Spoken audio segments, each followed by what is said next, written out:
Now, I'm curious about this F1 stuff. You know, we're more of a snowboard, skateboard background, so you got to talk to us like we're a first grade reading level when it comes to a lot of this motorsport stuff. Yeah, exactly.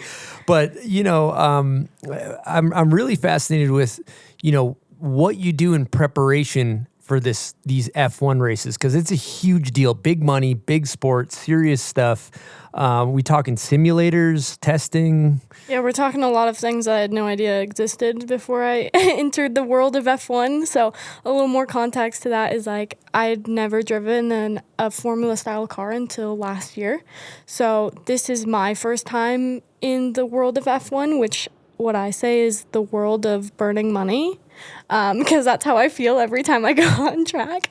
But it's quite insane. I mean, coming from rally, which is such a, I wouldn't say grassroots, but you're in the middle of nowhere. You're on a dirt road. Like, there's no fancy paddocks and people wearing, you know, crazy red carpet clothes to a racetrack. So for me, it was like a big like switch around of, you know, just aesthetic and just world, you know? So for me, it was a big struggle in the beginning just with learning that whole world and, you know, just switching my entire driving style, going from rally. And I won the championship in 2023 and immediately went over to F1 Academy, which is so different. And I definitely questioned my decision a couple times in that first couple of months, just relearning, you know, how to drive a car, which it's so different. So I mean, I've enjoyed it so far, and there's been lots of up and downs, but to be honest, it's so expensive to do that stuff, you know, and there's a reason why there's only 20 F1 drivers in the world, and a very few percentage gets to the top, because there's so much money and hard work that goes into that type of racing. Not to say that it isn't in other types, but there's just add a couple more zeros to the end of your budget each year, you know. But it's been fun, and you know, it's very different, and I'm at one of the lower tiers of the F1 world, which is F1 Academy. I race for Williams Racing, and they're great. And I've been able to learn, you know, so much and met so many cool people and influential people in my career and my driving style, even as like a person from last year to now. I feel so different. But yeah, I'm ready to get back to some dirt right now, though. I can't wait. But yeah, it's been a lot, and just, you know, it's a huge mental load to do all of that traveling, to go to all these different races and testing. It's you know, we only have 7 races a year, but we're going to racetracks almost every week. So with this too, I think about when I was watching F1 Academy, which is a show on Netflix, which is insane that you're in a show on Netflix. Yeah, by the I way. Still don't believe it some days. What? I saw myself on the screen for the first time at the premiere in Miami, and all I could think of was like, why does my voice sound like that? Well, but all the other young women you're racing against they've kind of been like groomed to do this their whole life. And you were just thrown in from a rally background, and it's got to be a huge disadvantage. Just like putting a hillbilly in an F1 car. That's what I felt like. Completely different worlds. Well, we have a question from the voice of Rallycross, Coley Andrews, and here we go. Hey Leah, Todd, thanks for having me on. Leah, so pleased to see your single-seater career going so well. Missing commentating on the rally and the rallycross, of course, but my question relates to that really. So many single-seater racers come up with the background of only karting and sealed surface racing, and with all the experience you've got of what I call over-the-limit car control and loose surface car control, I just wondered how much of a benefit you have found that experience to be in learning a completely different discipline in single-seaters. That's a great question. I love that. I mean, for me, it's more of a disadvantage than an advantage, in a way. I guess I'm not as scared to have a car go sideways on me because I know how to control that. But it's different when you're fighting for tenths or just like you're all under a half a second apart from each other. Versus in rally, it can be a couple seconds each stage. It's not as close.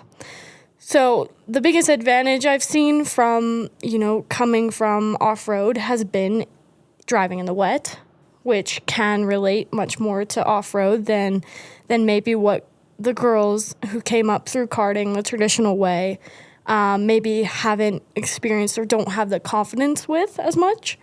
But not to say that I'm the best at it, just that I've had a bit more of an advantage learning that type of skill. But yeah, I'm never going to say, like, coming into F1 Academy, I was like, oh, okay, this won't be too hard, right? I did a bit of karting growing up and everything like that. Yeah, I was very quickly humbled. Very quickly. But, you know, I think that's what made me such a, you know, diverse driver, is I've had to learn all these different disciplines. I've gone and done Extreme Rally, Nitrocross, now open wheel, and a bit of Baja. You know, I have all these different tools, what my dad called my toolbox. You know, all these different things. It's another tool in your toolbox that you can take out when you need it, right?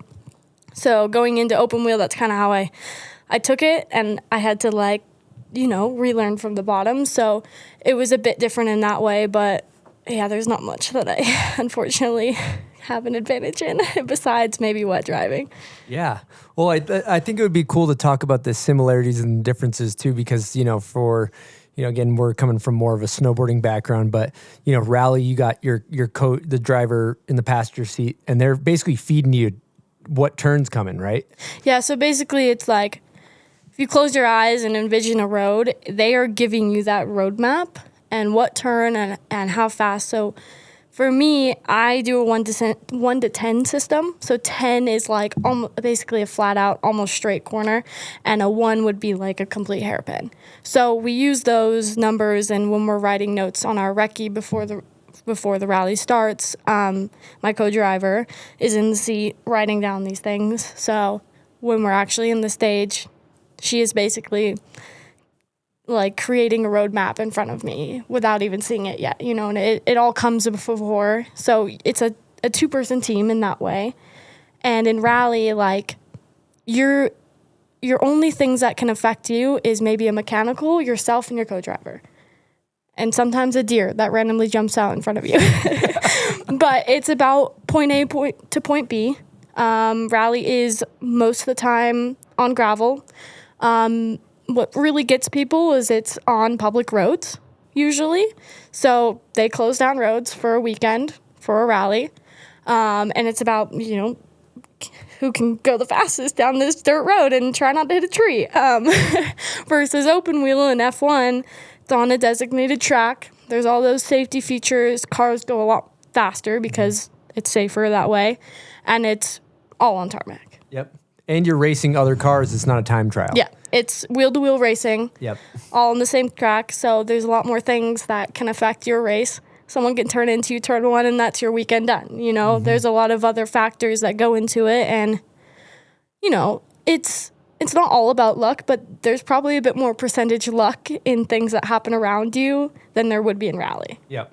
And there's a big strategy that goes into when you're going to do your tire changes and things like that, right? Yeah. And in the lower class that I am racing, F1 Academy, it's a lot more about the driver.